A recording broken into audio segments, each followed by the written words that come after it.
respect for the Where's the office of vice respect? president. Come on. Never called her name. Look, because he can't. He is appalled. This is what I love. He is appalled that he has to stand on this stage with this African American woman. She is Black and Indian. Black and you can be also and. Isn't that beautiful? Like you could be also and for him, you can see that he's flustered, that he just can't even believe he got to share time and space with this woman. Yeah. But to my good sis, the same. Think about the Black woman. She's done what she's supposed to do, educated, has gone and made a life of public service. And she, at the top of her career, vice president, has to stand on stage with a felon.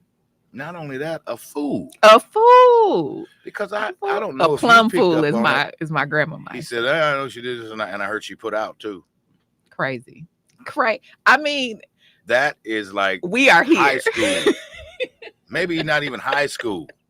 We are here. But there's one point where she got a little bit flustered too. She almost called him. She did. I was like, I said it for her. Yeah. I said it, and I did my fingers like this too. If you watch it on YouTube, I did the whole finger piece. But it's just, so think about how that carries over to corporate life. Sisters right now have dedicated their lives to creating, building, and we got to share space with these former right, because she wanted to go in, but with the open of the song, things ain't what they used to be, but we're back. So I think about 64. I hope my mom is not listening because I'm about to drop her age. She was born in 59, right? And so at that time, I want you to really think about this. At the time my mother was born, women couldn't vote. Think women could not vote. She did not matter. Her mamas didn't matter. Her mama's mama didn't matter. So when were they given the right? 64. Wow. So when we say make America great again, I want to give like a context to what that looks like. That's 64. And I keep asking, when was that? Yeah. Couple minutes ago. I remember a line that Dr. King said, if America is to be a great nation, is to be. So therefore, it has never been. It has never been. If we go back to King's time, it wasn't. Listen. And I mean, I get what people try to say when they say, oh, well, that's not patriotic. If you can't call to the carpet the things that are wrong, that's not being patriotic. If you don't want this country to be the absolute best it can be, that's not patriotic. Mm-hmm. If you don't call out the racism, the sexism, the ageism, that's a problem. Mm-hmm. This should be the land of the free. That's what I thought. But it seems like, again, it goes back to the hypocrisy. This land of the free, but when the government intervenes, we want to intervene like this, right? It's wild to me. So I think I was in my zone the other day, and I said, like, what would Marvin Gaye say about like time like this? Right. R.I.P. to Frankie Beverly, kept us moving, kept us happy, jovial. And I look at that like through every crazy crisis, because listen, some of these burdens would have put a whole bunch of other folks out. Right. The weight that we carry every day would have put a lot of people out. Frankie Beverly kept us moving, kept us hopeful. And he made family reunions worth being there in spite of your crazy cousin. The one you ain't spoke to in 20 years. But if we could just get out there and do the electric slide. Do the electric slide, it's going to be all right. It's going to be all right. I mean, and it across the generations. So taking that same energy into the things we struggle with, I think is going to be extremely important between now and November. So remembering why we do these things. If you don't want to vote, that's not an option. You are voting for folks that cannot vote, have lost their right to vote. This is way bigger than any of us individually. But it's certainly not about right now. It's about our future. Right now. And I let me backpedal on that. It's about right now. It's about right now. Because I mean, if January 6th showed us there's an undercurrent, and of course I go down this rabbit hole of watching these documentaries of kind of the insider and how they My thing was, how did you get all these people coordinated to be in one place to cause all of this Well, you ruckus know, he in had a one time? rally. It was a rally. It was a According rally. to him, it wasn't his rally. It was not, even though he had the signs printed up. Listen, I work in It marketing. You had wasn't. to get them signs to the printer like 2 weeks before. Yeah, but that was the organizer, the Proud Ah, Boys, the and those people see, see, put that piece together, see. and he was just an invited guest. He was just, and then so then again, it goes back to the hypocrisy. You look at how phones were tapped of the Black Panther Party. You look at how they tapped MLK's phone, but this one just went over everybody's head. They had no idea. They missed it. They missed it. I don't think they'll miss it again. Oh my God. You don't think so? You don't think the right people are in place now? If the people that we can see are in place, you don't think the people we don't see are in place? All I can tell you is, from what I understand, the military and everybody's on point for January 6th. They are ready to do whatever they need to do. I don't know. There won't be another, I don't know. as they went to the Capitol, that won't happen again. I don't know. That's what they're saying. They're saying it Mm, won't happen again. because if you're at home nestled in the house comfortable, then things are a lot easier to maneuver than if you come and you stand ready for the nonsense again, right? So it's wild times, y'all. It's I mean, but you know, times. when you that element of surprise Yes. was what they had working for them the last time. But when you start looking at the fact that there won't be a surprise, because you've already declared that if I don't win, there'll be a bloodbath. But now so you watch. Put us But on now point. watch. But now watch this. You already put us on point, right? You did, and I will give him this. If I give him any points, it is that this man has said exactly what he will do. So I take him very seriously when he says he will do away with the Constitution, when he says that you won't have to vote, when he said, I actually listen to what people say, because if people don't have the ability to reason, there's no logic, then they're going to tell you exactly what they're planning to do. I want to hear from you, Milwaukee. Give me a call, 414-444-5250. Let me know what you think about all of the issues that are coming to the forefront, that are impacting where we should be, impacting elections, because these are life is lyrics. So we opened the show with Mercy Me. And again, me reflecting on this, things ain't what they used to be. I went line by line. Um, when we look at the progress among health, right? Because this show is really focused on getting to those issues that ultimately affect our health. We're looking at the progress with laws. We're looking at politics. We're looking at things that are related to health. So if I drill this down to Milwaukee, which I always do, make sure this is relevant information for you, we have something as simple as housing, where you live. So we all know about redlining. We know what the city has been, the intentional efforts on putting people in specific places. But I want to drill down to a very, very specific issue. Outreach Community Health Centers works with homeless, unhoused, and folks that are struggling with housing security. Once you get into a home, though, you expect it to be shelter because you're paying every month. It's a fair exchange. I give you rent every month. You give me a roof over my head. One of the issues is bed bugs, right? So I saw early this morning or late last night, there's a lawsuit now going across to the housing authority here in the city for poor living conditions. One of those components of the living conditions, bed bugs. And when they show these images that residents are required to live with, and I say required because they're locked into a lease, they're locked into a financial situation. So this is where they live. Something as simple as keeping a home clean and free of pests and rodents. That is almost the basic of what we expect from our government. So you take a small issue like where I live, ridding this home of bed bugs, and then you expand that, you scale that up to where we are nationally. and how we expect the government to take care of the things it's supposed to take care of. Now, one of the arguments that I'll give back and forth in terms of big government, small government, government interference, I expect the government to do the things that are necessary to move large bodies of people. The roads, making sure they don't have potholes, making sure the garbage gets collected. That's what I look at tax dollars and what tax dollars should be doing. How do we utilize that collectively? One of the lines in the song is, "Where did all the blue skies go?" Where's the environmental justice, the industrial farming?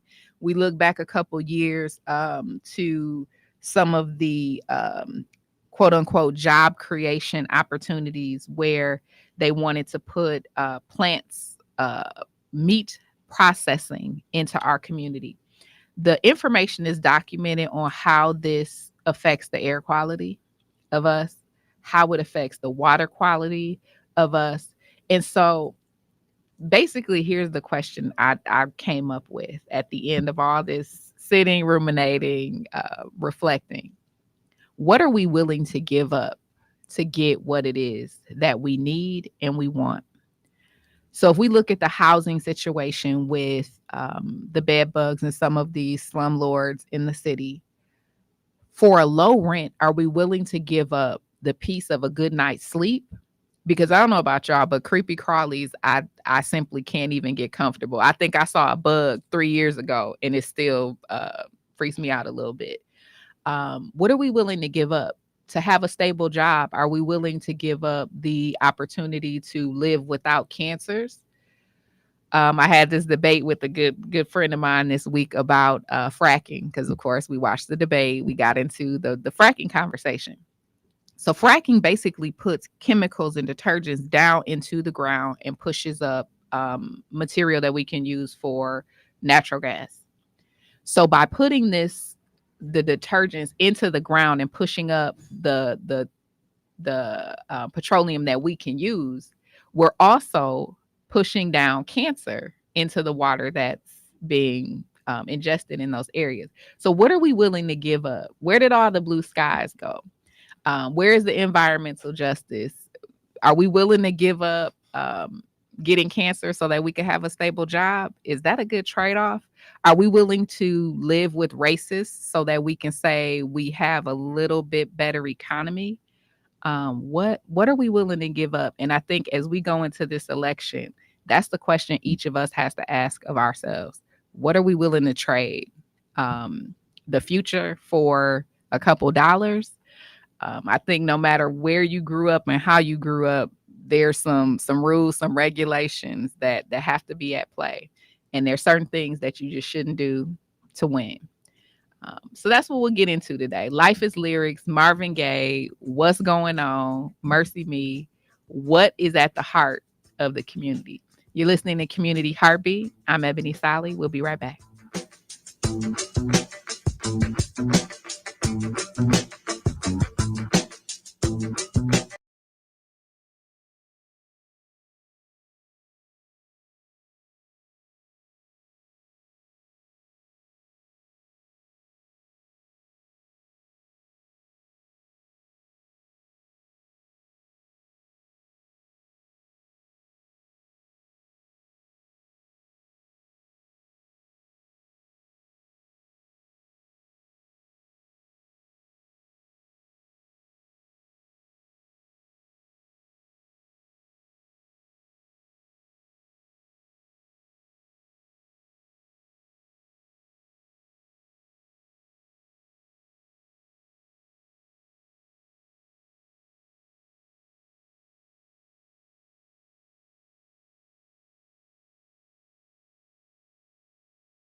Stallion. We are talking life is lyrics, this politics, the election coming up, how that affects us. Talk back to me this morning, 414-444-5250. We started at the top of the show with Marvin Gaye, just talking about what's going on in Mercy Me.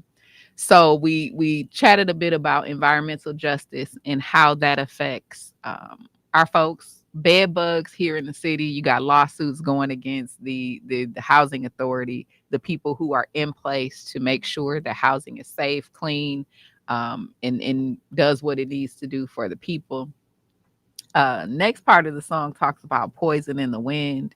And you just start thinking about some of the pollutants that are in the city causing cancers, causing other diseases, lead poisoning. I mean, this came from an artist in the 60s talking about the same issues that we're dealing. So when you say you want to make America great again, I say when, like, I need a specific decade. You're talking about a specific couple of decades. Are we talking a century? When was it great? And what are we willing to give up? A lot of people talk about the 80s and how financial, we were killing it as an economy. Money was flowing. You could go and buy all types of things, but it comes down to at what cost and who bears the burden of that cost. So you've got construction, but if they're putting up the buildings and those buildings contain cancer causing materials, at what cost? At what cost? One of the things that always strikes me is you walk into a new building and it has a smell, right? It's not the new car smell. It's like a very particular smell. You know what I found out, Debo, that smell is? That new, that new construction smell. Let me tell you what I that. haven't a clue of what Let that me is. tell you what that smell is. Formaldehyde. The formaldehyde that is being put into the wood to keep it from rotting. Do you know what they use formaldehyde for? Embalming. Embalming, right? So it's preserving. Did you know you shouldn't be breathing in formaldehyde?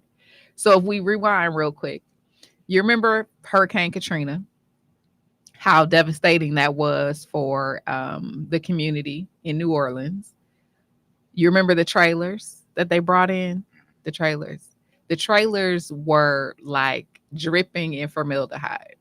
So they gave housing that was readily available, keeping people from being homeless, keep them from being on the street. But then that trailer is going to create cancers within your body. We just celebrated 9/11 a few days ago. Definitely a point of tragedy in this nation. And like Americans, we rush in to help because that's what we do. We help. We see someone in need, we're going to rush in. That building crumbling released, guess what it released? Chemicals, right? Because it was built in a time where asbestos was used for fire protection. And not only that, of course, the airplane gasoline, fuel, burning, that's a carcinogen. Anything that burns is releasing carcinogens, causing cancer. And this is where government for me is disappointing. All of those first responders that showed up selfless for weeks on end, showed up, cleaning up, looking for bodies. When it turned up they had cancer, you know what the government said? Nobody asked you to come here. That's on you. Sorry. Hey, get better though. Get better. Keith Paris uses a phrase that simply goes, "No victims, just volunteers." No victims, just that's wild. That's wild, right? So you volunteered. Yeah. And so we have no responsibility for you. And so I'm thinking about all of that and how that plays out today. So Milwaukee, what I want you to do is stand up. I feel like this is where we draw the line in the sand. When we look back at history books, this is where we decided that it couldn't go any further. We decided that our health was important enough to stand up for.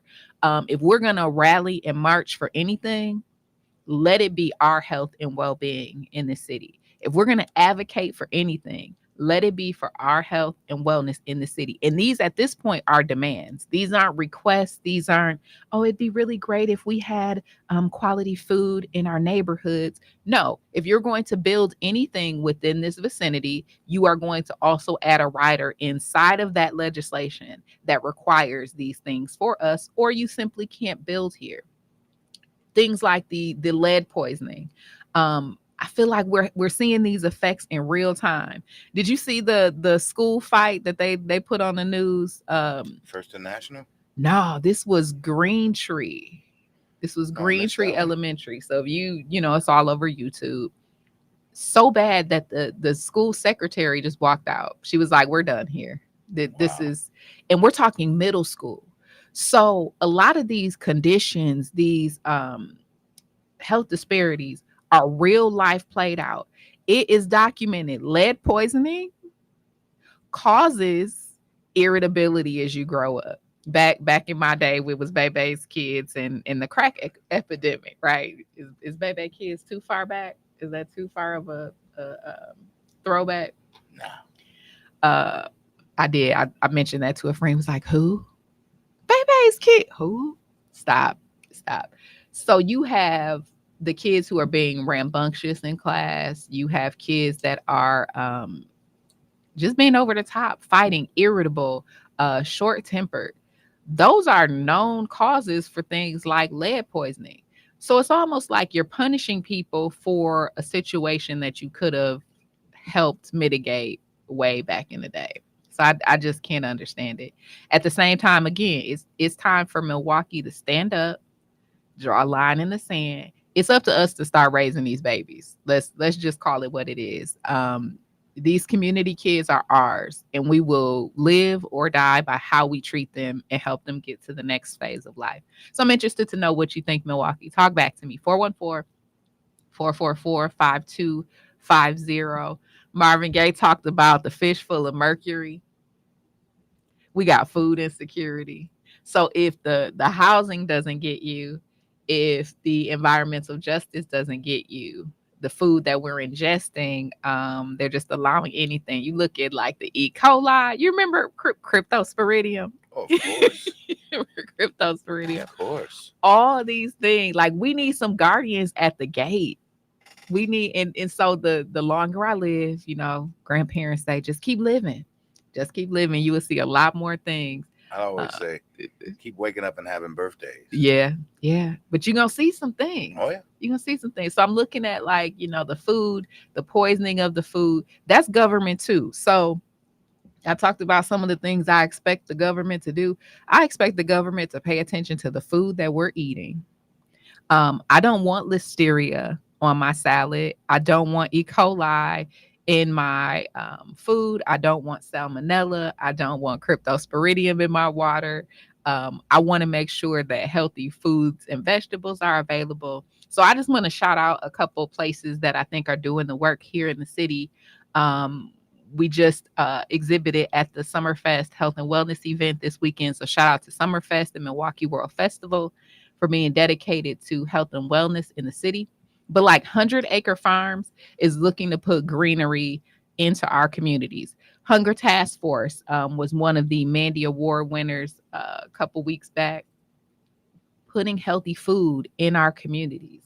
These are things that we need to support. So again, when we get loud and we get vocal about the things that matter to us, let us start to uplift places like 100 Acre Farms, Hunger Task Force, to really push nutrition, health, wellness, and food security in our backyards. So Marvin Gaye had it right in the 60s.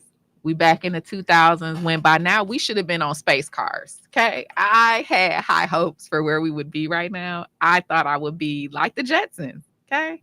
I'm already talking through my watch like Inspector Gadget, which was my thing back in the day. We're talking through our phones like Inspector Gadget. We have no space cars, but we have all the same issues that we had back in the day. Radiation, right? Talked about radiation underground and in the skies. We got 5G. And again, what are we willing to give up? So your phone call goes through in like 0.002 seconds. but the radiation that it's giving is causing cancer. So what are we willing to trade? Milwaukee, I'm curious. What are you willing to trade for technology advances, for political engagement?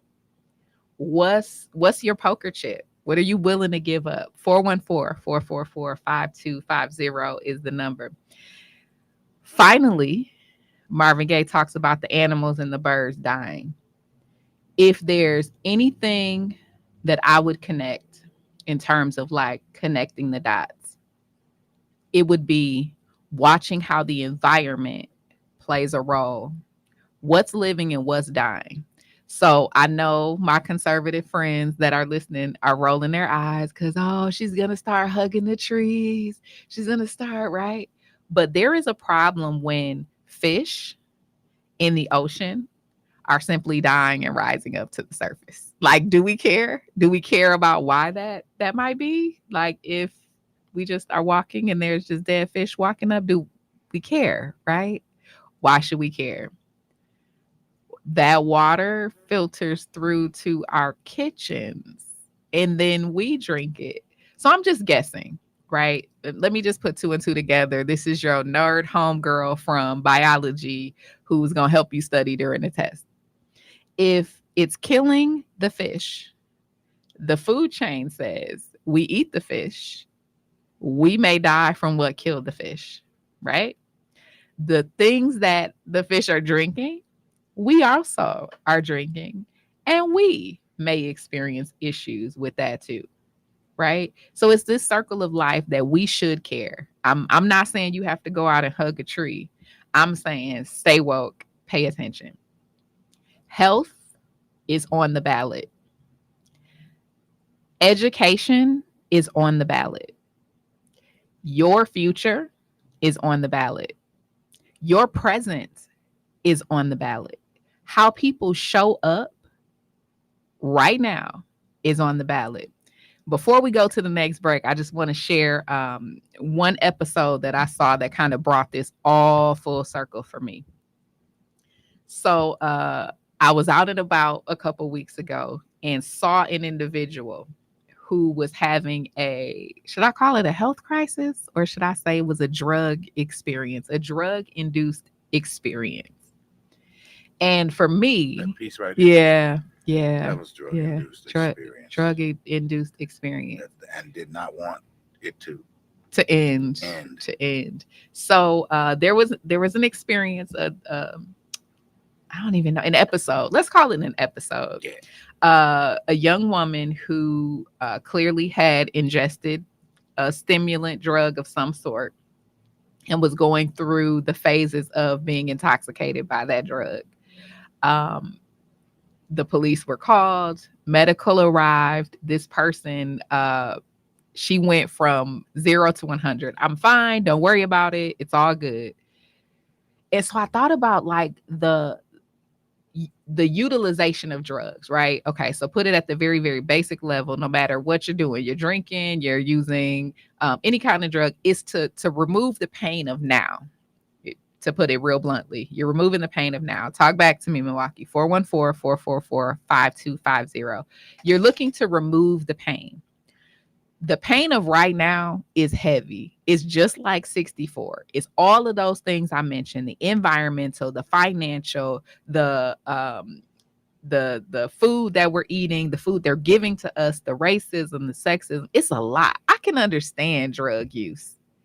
But then my question is this: what are we doing from a voting block that makes sure these drugs don't continue to ravish our communities? Because we lived through this. We lived through it in the 60s. We lived through it in the 80s. So this isn't anything new. What we need to do is put these issues on the ballot.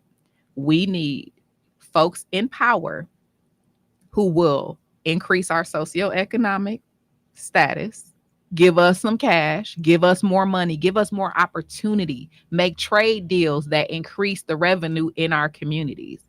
We need government to make sure that they are protecting us from the flood of illegal drugs. You know what? The legal drugs too, because the opiates and the opioids are why we're in this situation that we're in right now.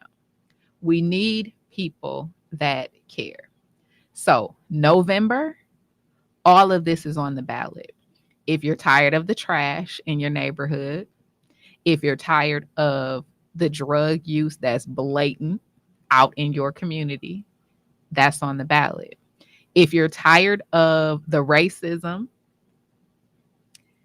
although you can't really legislate that out, you can make it real expensive for people not to treat you properly.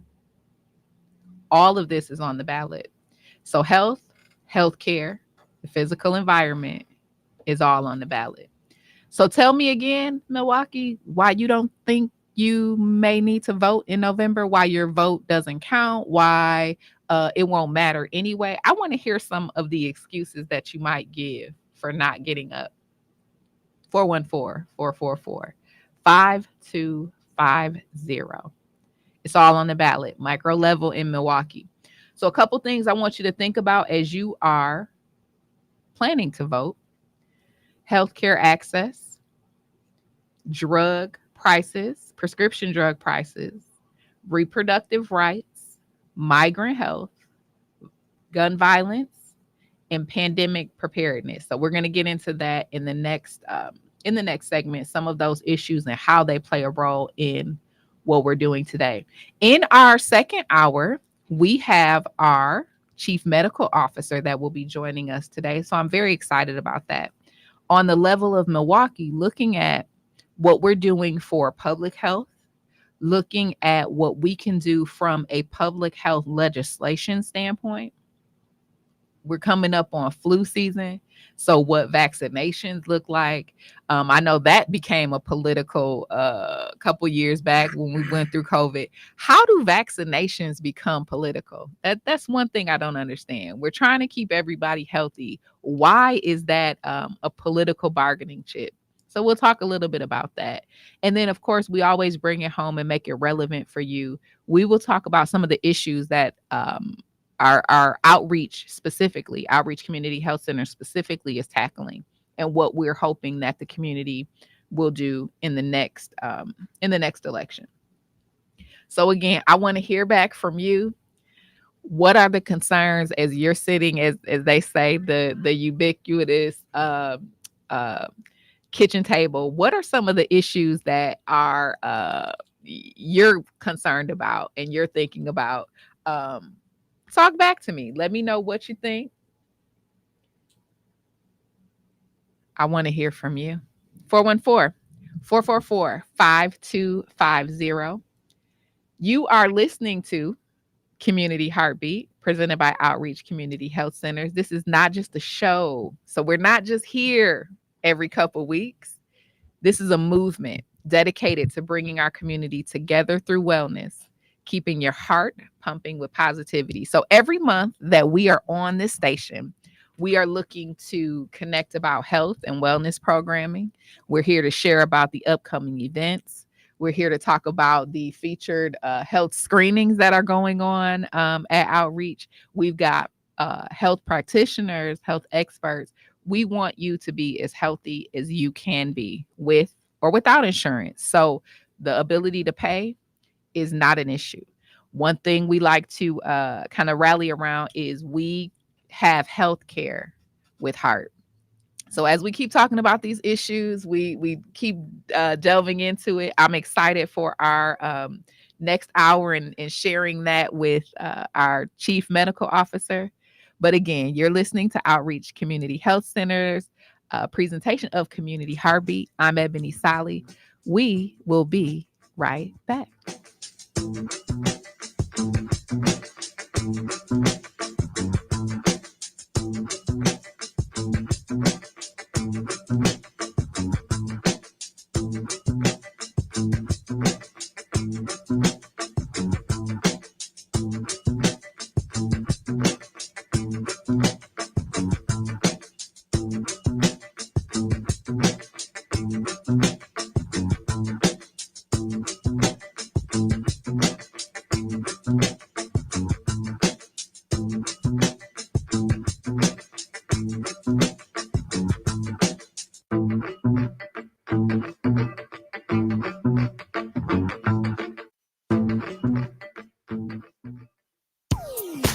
Tickets for the 24th Annual Freedom Fund Dinner are now available. And this year, we're all in and ready to celebrate the 100th anniversary of your Milwaukee NAACP. The dinner will be held Friday, October 18th at the Baird Center, 400 West Kilbourne Avenue. Social hour at 5 p.m., dinner at 6:30 p.m. So join us as our guest speaker will be the Honorable Hakeem Jeffries, the United States House of Representatives Minority Leader, who is the youngest and first person of color in this role. You can call the Milwaukee branch office for more information at 414-562-1000. We're all in and ready to celebrate 100 years of service.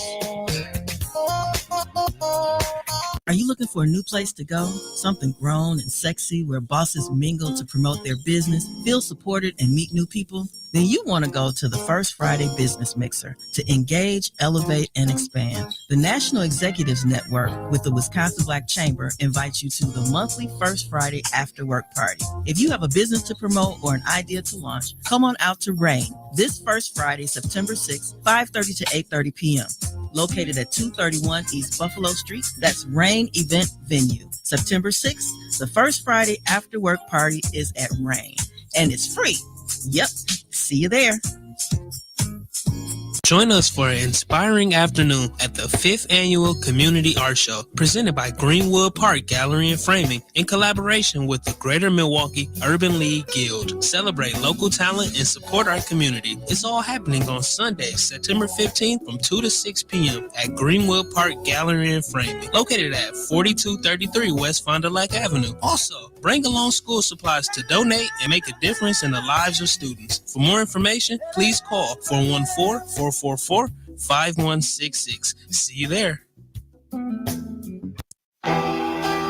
When right-wing politicians tried to sell us out to Big Pharma and the insurance companies, Tammy Baldwin refused to back down. Baldwin took on the big drug companies and capped the price of insulin at $35. She fought for people like me. Everything they've done with the health care, with the insulin. They've done a lot of things to help lower bills. Baldwin led the charge to make sure people with pre-existing conditions could keep their health care. And after Roe v. Wade was struck down, Tammy wrote the bill to restore equal access to abortion care for women everywhere.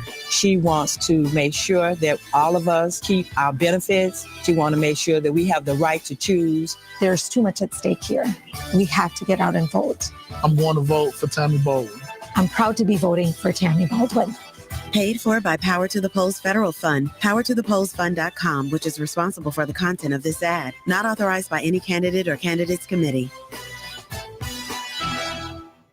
WNOV 860 and W293CX 106.5 Milwaukee.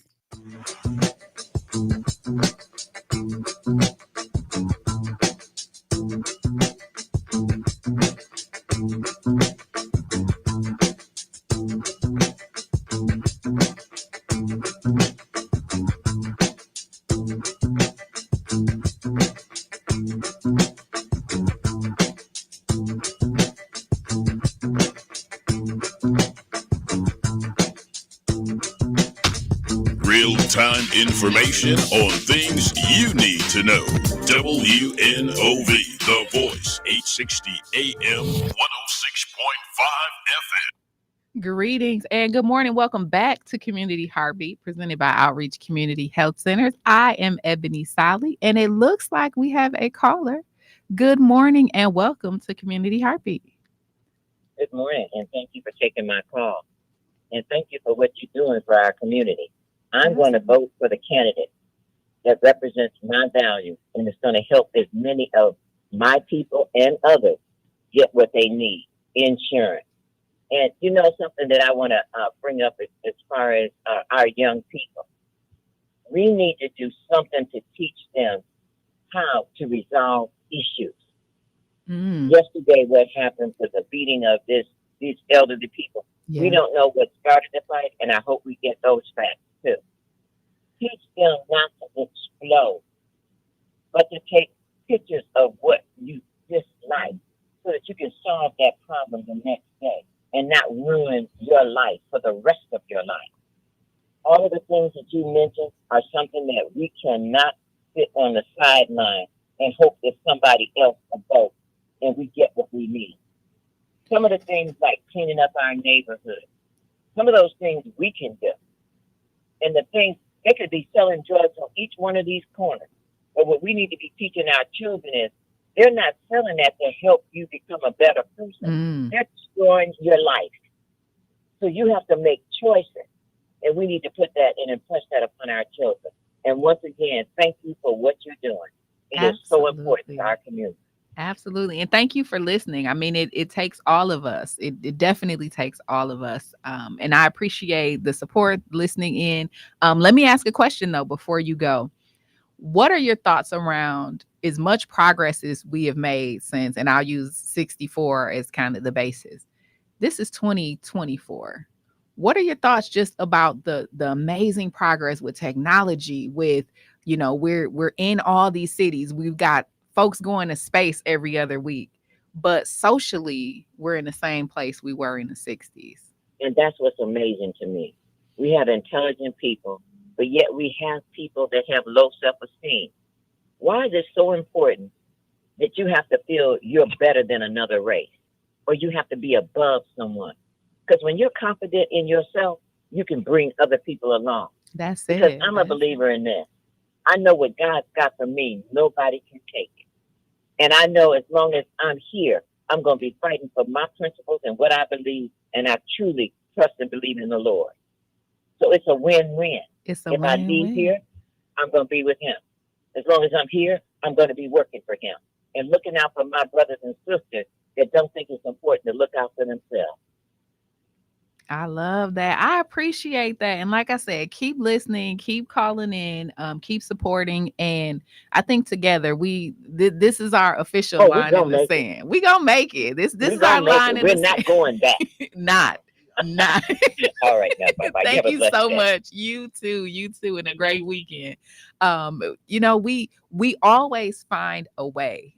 There's a song by Black Violin that I absolutely love. It's called A Way Home. And one of the lines is, we will make it through tomorrow because we found a way to make it through today. And it's like that goes back to that Frankie Beverly. It go in the midst of, we're going to find a way. But I think the times now call for the political engagement that we had back in the 60s when we officially got the right to vote, especially as Black women, to stand up. So we're going to be looking back, but also looking forward. So as promised, top of the 8:00 hour, I have the illustrious Dr. Nicole Mubanga, who is the Chief Medical Officer of Outreach Community Health Centers. Brilliant, but we're going to get into some issues and how that relates to health today. We'll talk some of the things that she's seeing as she's seeing patients, some trends, but also how that relates to this next generation. So we're here, we're adults, we're trying to figure this all out, but we're ushering in a whole new generation of these babies. And how do we keep them safe? The issues that we raised, how do we make sure that they're eating well and they're being vaccinated and they're growing up in safe communities and they have access to quality health care? All of these things make a difference, because look, when we fast forward to the next 24, which would be what, 34, we want to be better.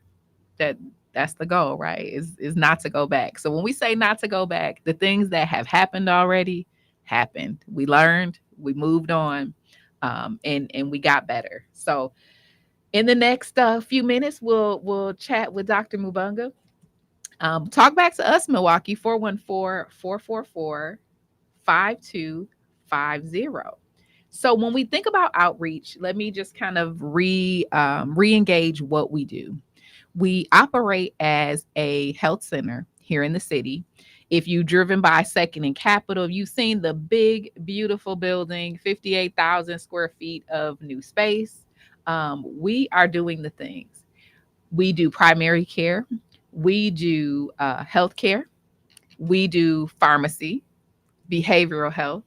We do dental, behavioral health, dental, pharmacy, community services. So that connection between finding the health insurance that you need somebody to sit down with you and walk through what that looks like each and every time.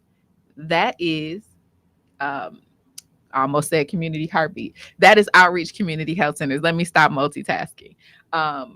we are looking for folks that are ready to take back their health, folks that have questions on how to be healthier, moving past some of the things that cause chronic conditions in our health. So we know if mom had heart issues, then that means we got to pay a little bit more attention to our heart. If we have some of those components that are affected by cancers, prostate cancer, so on, all of them, that we get better in looking at some of those markers and just being better, being healthier. So that's what Outreach Community Health Centers does. It's standing in that gap. It's that gap between, I like to say, the emergency room, because I know sometimes that we wait and we wait and we wait and we wait. I'm putting myself in there, so y'all know I won't beat you up. I've already said that. I won't shake my finger at you. So I'm in it too. We have to do better at not waiting until things become emergency room based. We have to be better at preventative care. So in the studio with me today, I have Dr. Nicole Mubanga, Chief Medical Officer at Outreach Community Health Center. How you feeling this morning, Doc? I'm feeling amazing. Yes, Thank you, Ebony. You are the best. So I'm pulling up your official bio. That's what had me a little distracted, y'all, because listen, if there's one thing I love more than history, if there's one thing I love more than the political engagement, it's education, y'all. And Dr. Mubanga is educated. So let me just read to you her credentials really quick. Can I brag on you for a second? Just a quick second. Dr. Mubanga is a board certified family physician who joined Outreach Community Health Centers in 2023. She is a graduate of the Medical College of Wisconsin and attended family medicine residency at Aurora St. Luke's, where she was awarded the, is it Hip True Memorial Award for Patient Dedication. Since completion of residency in 2016, she has spent her career in the community health center setting, holding the belief that community health centers are uniquely poised to make a difference in the health and wellness of marginalized individuals and communities. She is passionate about engaging her patients in becoming advocates for their health through health education, empowerment, and navigation of barriers to health and wellness. Dr. Mubanga began her leadership journey as department chief in 2017, advancing to chief medical officer in 2020. She is quoted as saying, "As a leader, I am blessed to touch vastly more lives than I could as an individual physician. I've been granted the ability to support and encourage program development, where ideas are born from the experiences of staff and patients, mixed with the desire to reduce the barriers to health and wellness, then designed and executed through teamwork of passionate, talented, dedicated individuals." That's Dr. Nicole Mubanga. Okay, y'all. So out in radio land, give it up for Dr. Mubanga and welcome to Community Heartbeat on 860 WNOV. How are you? I am well. Wow. I know. It's a lot. Put that right? together, didn't we? I mean, listen, she is, can I say the bomb? Does that make me old? I don't care. She's the bomb. When you talk about people who are dedicated to wellness, and I already told y'all about hypocrisy, is folks that talk it, she is walking it every single day. So tell me first, like, how you got into medicine. Just give me that history. Sure. I didn't think I wanted to go into medicine. Originally, I wanted to be a science teacher. And I think that teaching background or that desire to teach really plays a big role in how I see my interactions with my patients. Because at the end of the day, it's about education. It's about sharing knowledge. And then randomly ended up in a class that talked about health insurance and lack of access. And next thing you know, I said, you know what? I want to be a family doc. And I want to work with people who no one else wants to really spend the time with, because it's more challenging. It's not as easy as just checking a box. Yeah. And so you decided medicine. Your journey, just read, is vast. What maybe, are there one or two things that stand out where you said, I'm in the right place? Like, medicine is I see it every day, just in the interaction, the care that you have with patients. But was there one spark where you said, man, I'm in the right place? Or is that every day? One spark is really hard to say. I've had a few that have stood out, especially in my medical school training. I remember helping to care for a patient that was hospitalized and really had a hard time understanding his health condition and why he was in the hospital and why he kept coming back. And I'm reading through his chart as a medical student, like that's our job. We got to know everything. And I kept seeing all this documentation about this person being non-compliant, like not following directions. Yeah. And in a very small section of one other note more than a year ago, it said he didn't know how to read. So he can't comply because he can't read the direction. And no one had asked him. And when I sat down with him, Yeah. he was really embarrassed to admit he couldn't read. Had never wanted to tell anyone he couldn't read. He just took the papers and nodded his head and said he understood. And there were other people who in the past had recommended some early literacy, but it was all designed at kids, not adults. Right. So we got them connected. And that was the moment where I said, this is community medicine. This is what I do. This is what I want to do. This is my passion to help people overcome those barriers to their health. And it's watching people change and flourish and get really excited about having more control, having more understanding of their health so they can make that difference instead of just nodding your head. And you would think that most of our, and I'm speaking of the big old medical complex, would know that there's so many nuances in health that people go through before they show up at the doorstep. Why do you think maybe, well, I'm not even on that. I just went through that whole conversation in my head. That's like a 60 minutes expose interview about why that is. But one of the big things I know about you is you are big on patient advocacy, like sharing the information of here's what you need to know, but here are the questions you need to be asking. How do we maybe get more? And I know we need a short version of that, but how do we get more patient advocacy? Like, I don't know what questions to ask. I know my body isn't working like it should, and I show up at your doorstep. How do I learn what questions to ask or what I should be looking for? So that's a really great question.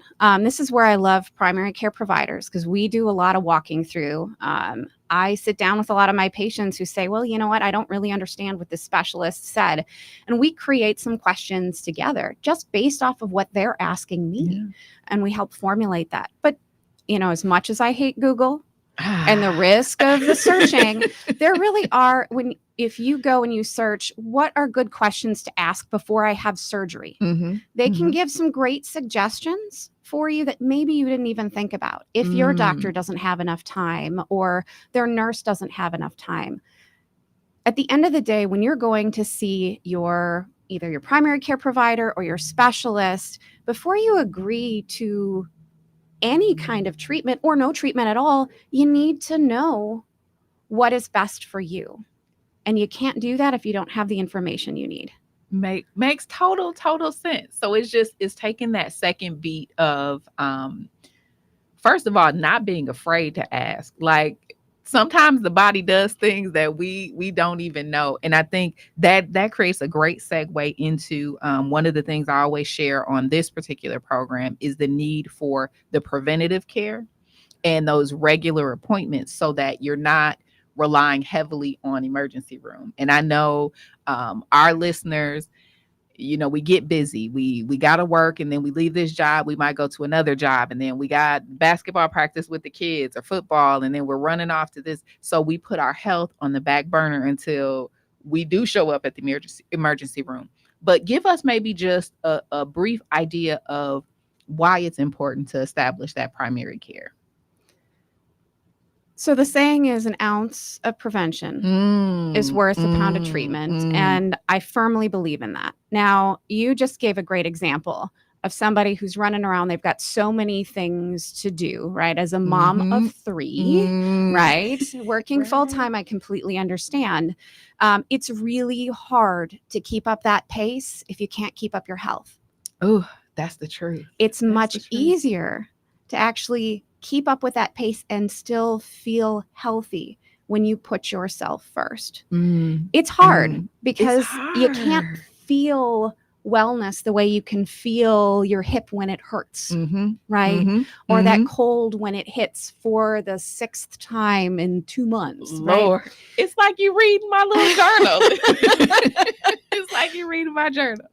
Yeah. And wellness and health are hard, but it's so much easier to prevent or treat early than it is to treat late. Sometimes things are too late by the time they get to us. And we want to avoid that. We want to help you be healthy and be well all the way into your 90s.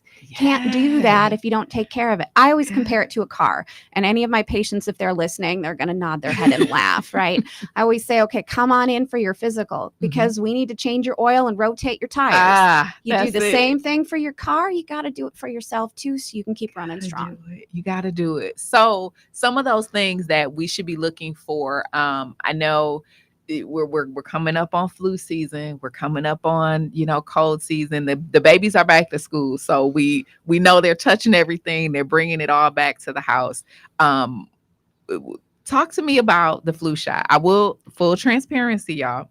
I was one of those, I'm good. I try to wash my hands. I cover my cough. I do. So I used to not be big into the flu shots until about 3 years ago when I got that flu that was like brick wall. I can't move. What is life? Why am I here? I can't feel my face. Right. So after that, I started saying, you know what? If I get the flu shot and I don't get the flu, that's cool. That's preventative. Maybe I, dodged the bullet on that one. So it's flu season. I know some folks out there are saying the same thing like me. I don't have time to go get a flu shot. Why do they need one? And why? Why do we need one?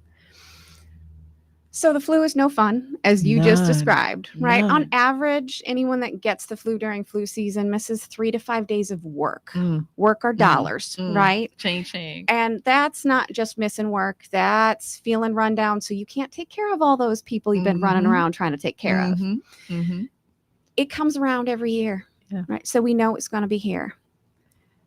The way I like to compare the flu shot, it's not the same as something like the tetanus shot, where the goal is to prevent completely. The flu shot can cut down that risk of getting the flu.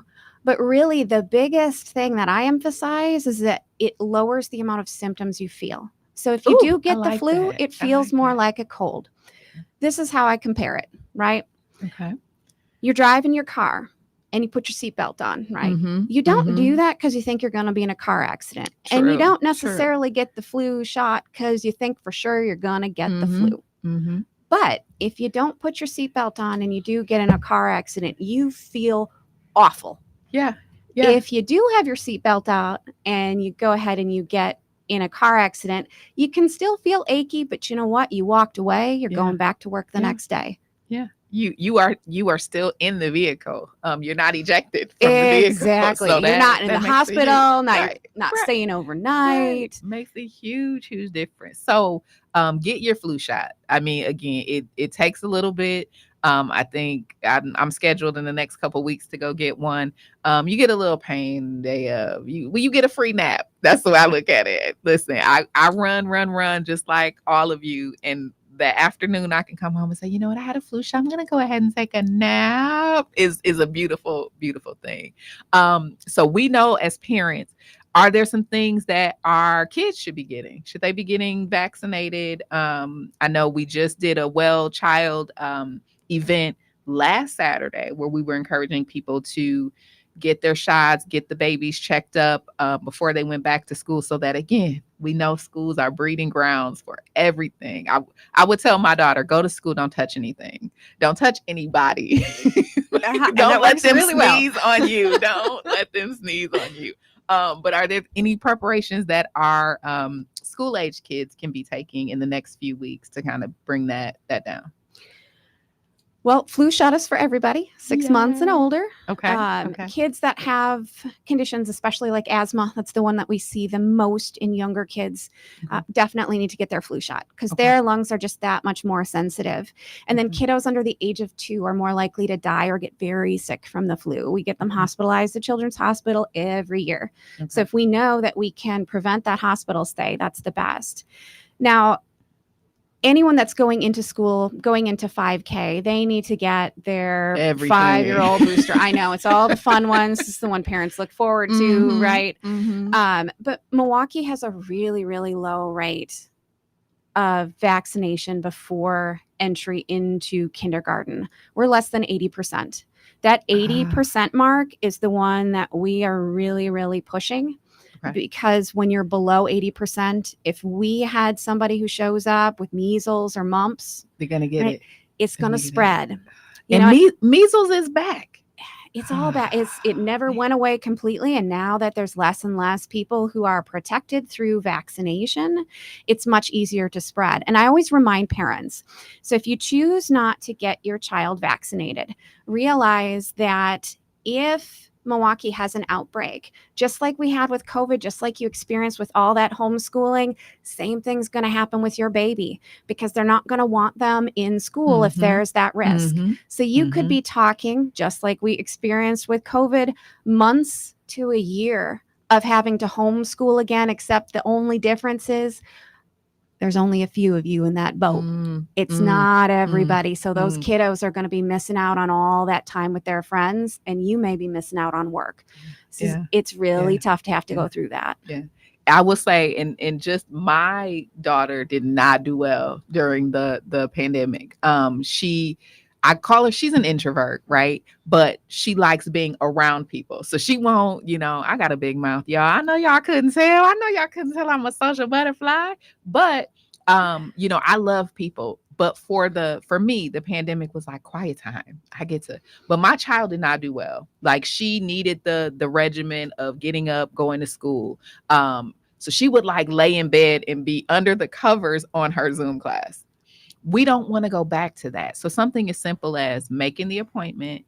Can you get all the vaccinations at once? Do you split them up? You can get them all at once. You sure can. Okay. We try to keep it at 4 shots per visit, 2 on each side. But a lot of the vaccines, especially for that kindergarten booster, come in combination. So it makes it a little easier. Okay. So no excuses, Milwaukee. Listen, we've heard about the herd immunity. We've heard about everything through the pandemic. I feel like we got smarter because we had all these, I'm a visual learner. We had all these animations that were like, this is how disease spreads, and from one person to this person. But get the vaccinations. I know there's a lot of chatter. There's a lot of subgroups on the interwebs. Get the vaccinations. These are diseases that have been studied. These are diseases that we've pretty much eradicated. They weren't all the way gone, but they were really, really close. No excuses. Get it done. Make a call. 414-727-6320. 414-727-6320 is the number that you can call. Make an appointment for yourself, for your babies, so that they're covered. Now, you also studied immunology. That one. That's what I said. So she's like Milwaukee's Dr. Fauci. Immunology. Yeah, I like it. I like it.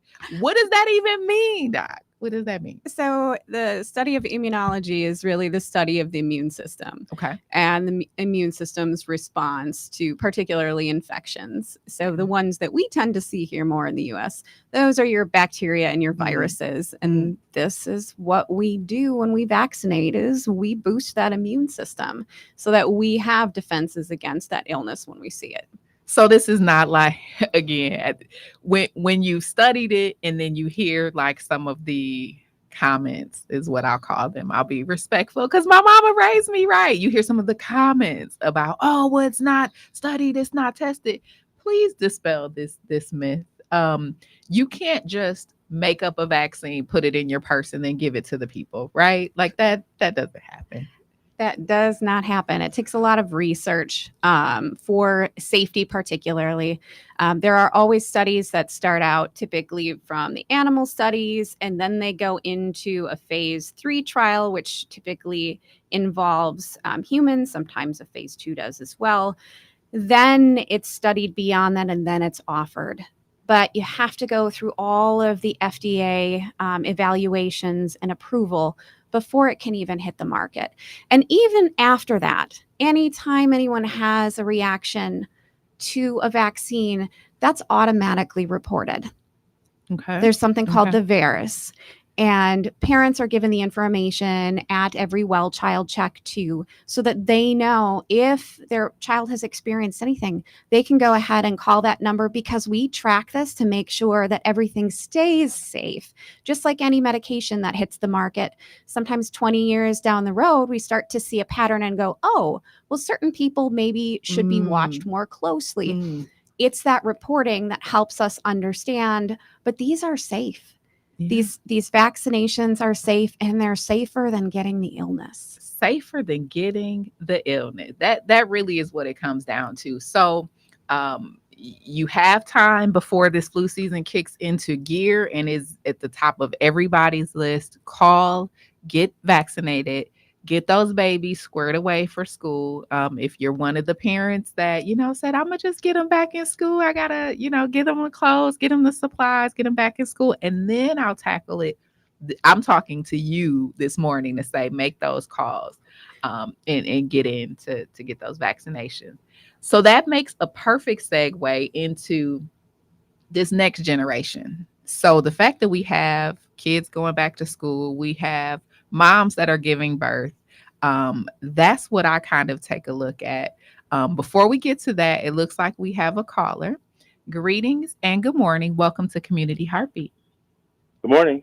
Good morning. How are you? Yeah, blessed, joyful, grateful, thankful to the Lord. Thanks for taking my call. Good morning. Good morning, Milwaukee. Good morning, Miss Ebony. Good morning to your research guest that you have in the studio.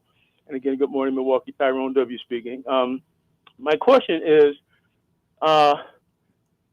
with the research being done and all, then is there a point where the doctors, even after the testing and everything, and they're still not quite sure, FDA and whoever, FAA and everybody else.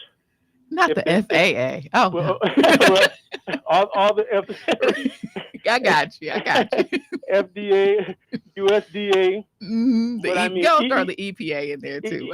Even with all that stuff, the artificial meats and everything. But I wanted to, do the doctors ever decide, well, look here, before something hits the market, we've got to step up and say, well, look here, we've got to get with the researchers or the scientists and say, well, are you absolutely sure? Because I don't know if the public or we, the citizen, the customer, and the citizen has a ground to stand on. We can't sue them if something goes wrong. So where does the doctor come in as far as, coming between the researchers, the scientists, and us to say, well, look here, no, I'm not giving this to my patient because I don't know if this is right. And I'll listen over the air. Thank you. Absolutely. Thank you. Great question. So realize that in the majority of research, especially when it comes to medications or vaccines, there are already doctors on board. They are part of this research. There's a lot of doctors out there that both see patients and participate in research. That's pretty common. Whenever we make a decision to have a conversation with our patients about any kind of treatment, that includes medications or no medications, right? Vaccines included, we have that discussion. We talk about the risks and benefits. And that's the benefit of being a primary care provider, because I can have that one-on-one conversation and I look at the patient that's in front of me and all of their health conditions, all of their background, all of their risk factors. And then we have that conversation. That's why it's so important. Again, we talked a little bit about advocacy, right? And self-advocacy is having those questions and then asking your doctor, what will this do for me? What will this do to me? And what happens if I don't do it? That's an important piece. So going back to the patient you had talked about, you said, you read something else in his notes. So for the folks that might be skipping doses, right? They need to know, what will that do? If I start this medication and don't finish it, does that open me up to more disease? Does that open me up to the side effects? So as a physician, you're saying you're taking the knowledge that you have, but also specifically to that patient. Exactly. Because every single person is their own individual. They have all of these factors that contribute to their health decisions, including medications and choosing not to take medications. Yeah. Yeah. So I mean, it's having that healthcare of, like I said, I like dealing with smart folks. You can talk, you can debate, but I like to make sure that the folks that are working with me are the ones that are reading research at home, are the ones who have dedicated their lives to this, who know the nuances, especially of the community. So I'm grateful. Let me just say publicly, I'm grateful that you dedicated your life to community medicine. That means we all win. And picking back up with the diseases and the health disparities and how that relates to our babies, we'll pick up in the next segment here, how we keep our babies safe, because that's the next generation. I'm gonna give y'all some Whitney Houston and I Believe the Children Are the Future. We're gonna go there when we come back. You're listening to Community Heartbeat, presented by Outreach Community Health Centers. We'll be right back.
Welcome back, Todd.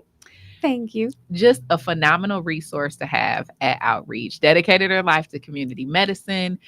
She studied immunology and family medicine residency. So she has the knowledge that we need. So we're talking about the kids and getting the kids back to school and then into babies because they are the next generation. So I think back to being with child, with my daughter. I've got one baby girl she'll be 20 and soon, so I shouldn't call her baby girl anymore. But that's a time. Being with child is a time because you are all those things I shared in the first hour. You're worried about the water, you're worried about the air, you're worried about what you're eating. If you're stressing, because you're stressing about being stressed, you don't want to stress the baby. It's just a lot going on. So being with child is a lot. What are maybe the top 2 or 3 considerations besides going in and making sure you're at all of your appointments? What are maybe the top 2 or 3 considerations we need to be thinking about to bring a baby into the world safely? So there are a lot of things moms can do to help have that healthy pregnancy. And you hit it on the head, making sure you're having those appointments with your OBGYN or your family practice doc that does prenatal care, or your midwife, if that's who you're following with, because that's when we can pick on some of those things that maybe we need to address more specifically with you, right? As a person, as an individual, to help you have a healthy baby. Smoking, nicotine can increase that risk of premature births. And I'm going to talk a little bit about that effect later on in baby's life. What we put in our bodies affects what happens with our baby, right? So it's all about trying to stay active, which is hard when you're carrying a baby, right? It's I don't know. I exhausting. wore heels up until my 9 months. I was like, I got to be, I could see that. I could see that. Right. Yeah, and it's managing stress. It's trying to make sure that you're getting plenty of sleep, and then really finding your support system. Yeah. Because during pregnancy and especially after delivery, having that extra hand, having that community. We were designed to have community help support us with child rearing, and we don't do that as well anymore. So planning ahead, getting that support. And I can remember being extremely emotional. Like, listen, if I'm watching a Lifetime movie, I know I'm gonna ruin my street cred on this. I already know, but I will cry at the drop of a hat. Like, put a baby and a puppy together, and I'm just a mess. So during that time, I was like specifically really, really emotional. And that's where that community support comes. And I'm like, I don't know why I'm crying. The sun is really beautiful today. And I can't. It's Subi, right? Having that community, how do you nurture that maybe as you're thinking about having children, right? Is that something you maybe should be sharing? Hey, I'm going to need to lean on you a little bit more. I might need to sleep a little more. We might not be able to have cheeseburgers all the time. I might need to, how should I be leaning on community when thinking about that? I love that you ask about preparing in advance, right? Most of us don't think about that until I'm pregnant. Surprise, what are we going to do? I think just creating that group of friends or family, that support network that's always there for you anyway, because we know in life we all have ups and downs, and that's when we each support each other. Having people in your lives who've had kids because they've been through it. Now, each of our pregnancies is different, right? Every single person experiences pregnancy different. But having somebody who can also empathize with you, who says, oh, look, yep, you're going to get through this. I was through that before too. And then being that person for someone else when they are going through it. Yes. I love that. So it takes a village in almost everything that we do. It's great stuff. It looks like we have a caller. Caller, good morning and welcome. Hey, good morning. Good morning to you. Hi, this is Andre Lialis calling. Oh, the superstar, the illustrious. Good morning. Yeah, right. I'm excited about September 21st, if I can just chime in there. We're having along with Dr. Erica Sinclair and Health Connections. No, Erica. Shout out to Erica as well. Yep, MCOT, Deborah Nevels, and all of those great physicians out here, professionals. We're having a heart health fair for men and everybody on Saturday, September 21st. Here at the Cage Garden, which is located at 1313 West Reservoir. Okay. Miss Neville said I should call in and just mention it again today. I called in last time and we talked about it. But at this fair, People will be able to talk everything hard.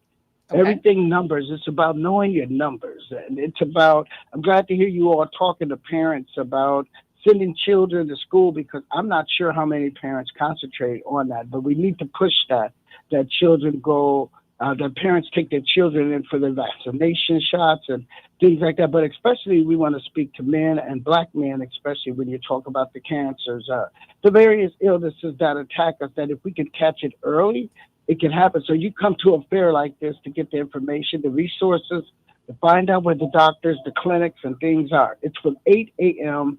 until noon, Saturday, September 21st. Know your numbers. It's so important. Thank you. I love that. And thank you, sir. Keep doing what you are doing in the community. We saw Mr. Ellis at the Bronzeville week. So he came over to our booth, got his blood pressure checked, but you're absolutely right. So thank you for giving that shout out. It definitely matters that we're taking care of our heart. Let's just get it. So let me segue. Heart, blood pressure, pregnant women. Heart, blood pressure, heart, Black women, right? Yes. Talk to me about that. Yeah. So blood pressure can be a problem before pregnancy, during pregnancy, and then after pregnancy. So if you have problems with high blood pressure, you want to have those conversations with your OBGYN or your family practice doctor before you get pregnant. Okay. Because having that high blood pressure during pregnancy also puts stress on your baby, and it puts stress on you and your heart. During pregnancy, women can develop something called preeclampsia, right? So that's getting that, or gestational hypertension,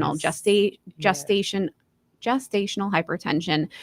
That in itself also can put that risk of early delivery. Same thing with preeclampsia, and preeclampsia can come with a lot of complications, including and we see that seizures. A lot in Black women. I'm not sure what the research says. I haven't delved that deep, but it is common enough to say, oh yeah, the fact that we can pronounce it means that it's pronounced in the community. First off, tell me what that is. So if we have listeners that don't know what that is, what is preeclampsia? So preeclampsia is a combination of an elevated blood pressure, but then also consequences that affect different parts of the body. That includes the kidneys. It can include the liver as well. It can be life-threatening. What happens is it puts you at risk of what we call eclampsia, or seizures in pregnancy. Unfortunately, that is very, very dangerous for both mom and baby. Babies can die from this, so can moms. I unfortunately witnessed a woman who had an eclamptic seizure while she was in a CT scan, was transferred to the hospital that I was doing my OBGYN rotation at. She went into kidney failure. Had to have an emergency C-section. Right. And she was still in the ICU for quite a while before she could even see her baby. So this stuff is real. It's something that we don't take lightly. Right. So staying healthy before pregnancy, being healthy during pregnancy. And if your blood pressure is going up, please follow up with your OBGYN. Don't just try to sleep it off. Don't try to cut out the sugar or the salt for the next meal. Get yourself in. And that's where having those regular checkups, that's where having those regular visits can make all the difference, right? Exactly. And sometimes we see headaches can be really common in this, as well as leg swelling. Now, a lot of women get leg swelling in pregnancy. Does not mean you have preeclampsia, but it's one that if, hey, suddenly you're starting to see those changes, go in and get checked. So I know we have a phenomenal OV, 414-727-6320. I wouldn't be doing my job if I didn't say shout out to Dr. Hillary French at Outreach Community Health Center. So getting those regular checkups, making sure that baby's growing well, you're growing well, your numbers look good, the heart is healthy. Once baby gets here, because then that creates a whole different set of anxieties. I can remember putting baby in car. First of all, can we side? Well, we'll come back to car seats, because the fact that they give you a little human and they say, hey, take care, you and your little human. And it took like 40 minutes for us to figure out how to get this removable car seat into the base. So we'll get there.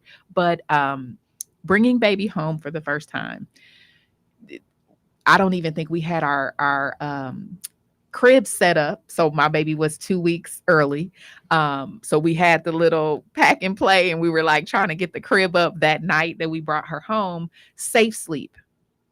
Putting baby in the bed with me, not a good idea, right? How do we make sure that baby has a safe space to sleep? That is a great question. Because you want to snuggle, but no, do not snuggle. It's holding your baby and holding your baby close to you is really important in that bonding. Yes. But the risk of baby accidentally dying if you fall asleep, and we're not following safe sleep practices, it's there. Every year we have upwards of 100 babies that die in Milwaukee, right? From things like sudden infant death syndrome or unsafe sleep practices. They say about 10 to 12%. It's higher in Black babies. Right. And it's that co-sleeping, and it's putting baby to sleep in an unsafe environment. So when we're talking about ways to put baby to sleep safely, we're talking about making sure that baby is in the right type of clothing. You don't want any loose clothing, no loose blankets. Everything's all nice bibs, and no pacifier hooked to that or strapped onto you. I know it's more convenient as a parent, understand, but babies can definitely get those around their neck and they can choke. You don't want any pillows in that crib. Baby's sleeping alone. Right? No pillows. So even the little cute little bassinet set that they gave, no pillow. No pillows. Doesn't take much to accidentally move right up against it and suddenly you're suffocated. Okay. What about the blankets? Because I like to sleep with 30 blankets on. No 30 blankets for baby. No 30 blankets. No, they make some really good baby swaddlers that can keep baby all snuggled up nicely, but don't increase that risk of sudden infant death syndrome. And you're making sure that you're putting baby on their back when they're sleeping too. Okay. So cuddling up to baby, and then putting baby to sleep safely is important. Now, we'll get into some things that, this is kind of like postpartum, where people are, especially in the Black community, it's like, we want to just move past that. It's just the baby blues. But these are real conditions. So stress is real. We're being real on this show. You come home with baby, you've been sick for a while, had morning sickness right up until I delivered. The back is hurting, this is hurting, I breastfed, everything is hurting, right? You get stressed. I can remember my mother came maybe 3-4 days after I brought baby home. She said, "Ebony," my husband had gone back to work, but I was home. "I'm coming over because I have not heard you mention getting in the shower in 4 days." And she came over, and I'm like, "Right, Mom, because I'm scared that the mist won't be good for baby if I bring her in the bath." It's a lot going on. So my question is this: you get stressed. We've heard of a rise in shaken baby syndrome. Walk me through that. So it's tough being a mom. It's tough being a parent. And I'm glad you brought that up. There's a lot of mom guilt out there. And I remember with my first, I, felt so confident. Oh, I can do this on my own. And I got to that 4 weeks of really no sleep. And it gets wild, hard, and you're frustrated and your baby is crying. And I remember learning as a medical student before I had my first baby and thinking, gosh, I don't know how people would shake their baby. Right. And then as a mom with my first child, I went, I get it. Because the frustration is there. For real. You are so tired and your baby is crying and you go, "Oh, well, I just fed you and I made sure your diaper was changed and you're not sick and you're not sleeping. What's wrong with you, baby? What is wrong?" And it's so easy. And I'm doing it with my hands right now. What is wrong with you? And so I can understand that level of frustration and just wanting to go, what is wrong? Just stop crying. And it does not take much. I think people forget that the skull isn't formed yet. So you're like shaking, right? So what do you recommend? Give me like 2 or 3 steps. Yeah. Keep me from that. So number 1, make sure that you've gone down that nice list. Okay. Baby is clean. Diapers changed. Great. Baby's fed. Okay. We're not worried about that. Does baby have a fever or look really sick? Okay. If that's the case, right, we're more worried about an illness. If all of those things are okay, you put your baby in that nice little sleep sack, lay them in a safe place, and walk out of the room. Make sure baby is safe, but walk out of the room. You need to be able to take that deep breath. You know baby is safe. You've confirmed that. But now let's make mom safe. Right? Oh, that's a preach, as they would say. That as you walk out, you got to keep telling yourself, my baby is safe, my baby is safe, my baby is safe. It keeps you remembering that what you're doing is still okay. That you're still taking care of your baby, but you're taking care of you. Now, I don't want you leaving the house and leaving baby alone. Being There's down the my street. caveat, Milwaukee, right? you know better. Come on now. But just removing yourself from that room. And one thing I think is really important is, as new moms, curate a space in the home that's just yours. So whether that's got books or soft music or oversized pillows or blankets, soft, just like you are swaddling that baby, swaddle yourself sometimes. So as you're walking out and making space, maybe it's just a quiet corner that you can go to just to kind of regroup. Stay in earshot of baby, but take 5 and kind of recommit, take care of self too. And that's where that village will come into play. So nurture that village of just, girl, I'm coming over and I'm gonna watch the baby for a couple moments. So important pieces. So we get through baby safe. Let's get back to this car seat, because that's a whole piece. Does the fire department still install or check? Do we know? I believe you can still go to the fire department and ask them to help out. A lot of times before you leave the hospital, some of the nurses or their support staff will help you make sure that it's installed properly, it's fit properly. I'm glad you're asking about car seats, because it's that time of year where we start really bundling babies. And coats and snow pants and all that. What does that look like from making sure baby's safe in a car seat? So car seats were not designed for those big, fluffy. For a Wisconsin winter? They are not. And so the challenge is, if you put baby in there, you strap baby up nice and tight, or as tight as you think they should be. Those snowsuits, those jackets and things actually put too much space between baby and the straps. Baby still can slide out of them. So it is not considered safe. Okay. You are better off putting a blanket over them after they're strapped in. Okay. They make some of these really great baby carrier covers that create that kind of insulation, and you can unzip it so you can still see baby's face. I love those. Those are much, much safer. And you got to remember that baby needs to be rear facing. We don't want forward facing. Listen, Milwaukee, if you take nothing else from this broadcast, not only do we not shake babies, but that car seat has to be facing the rear. If you have not YouTubed why that is important, I implore you to go YouTube car seats installed incorrectly. Why is that so important? When you get in a car accident, the force is different, right? And when babies are strapped in facing backwards, that pressure or that force is actually more supported. It's going to be better for the structure of the baby. They're going to have less injury because they are facing backwards rather than forwards. Keeping these babies safe. So it looks like we have a caller. Caller, good morning and welcome to Community Heartbeat. Hi, how are you? Good. How are you this morning? I'm fine, thank you. Did you have a question or comment for us this morning? Yeah, you're talking about little babies, but what about infants? So infants in the car seats as well. Yes. Okay. So I think it's actually perfect question. And thank you for sharing that question. I believe it's up until 12. A kid is supposed to be in some kind of car seat. So they make them now where they grow with baby, right? But you pull up to a light and you see the kids bouncing in the back. Again, I always share with y'all, I'm an 80s baby. If you had a station wagon, it was like, you're fine. You can get hit by a train and still be okay. But the babies have to be in a car seat, period. Yep. Period. I have another question in regard to toddlers. I know a lady, she doesn't know really how to, manage with her toddler. She gets all depressed and frustrated with her toddler right now. Mm-hmm.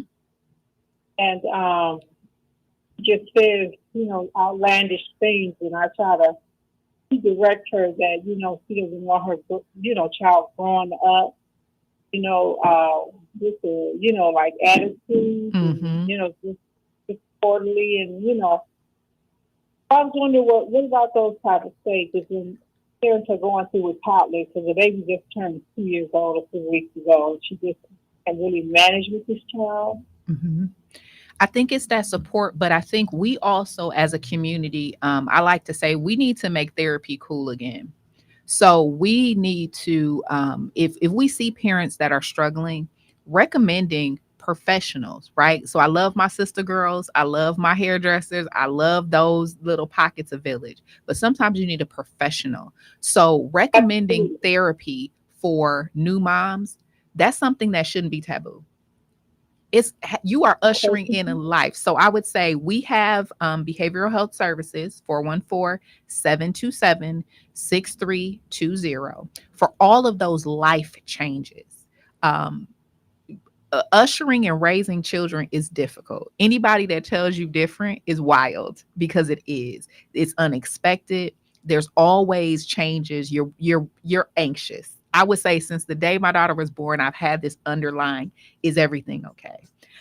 So give us a call, check in with us, get some professional help. If she needs a recommendation, it's up to us as a community to wrap her in that love that's needed. So 414-727-6320. And thank you so very much for that particular call. Milwaukee, thank you as always for listening into Community Heartbeat. That time just flies by when you're talking about amazing things. I've had the opportunity to share with Dr. Nicole Mubanga, Chief Medical Officer at Outreach Community Health Center. So thank you for joining today. Thanks for having me. You gave us the knowledge. Hopefully this was beneficial. You can always listen in the second and last Friday of every month. You're listening to Community Heartbeat, presented by Outreach Community Health Centers. Not just a show, this is a movement dedicated to bringing our community together through wellness, keeping your heart pumping with positivity. I'm Ebony Solly, and I look forward to catching up with you the last Friday of the month. Take care and be well.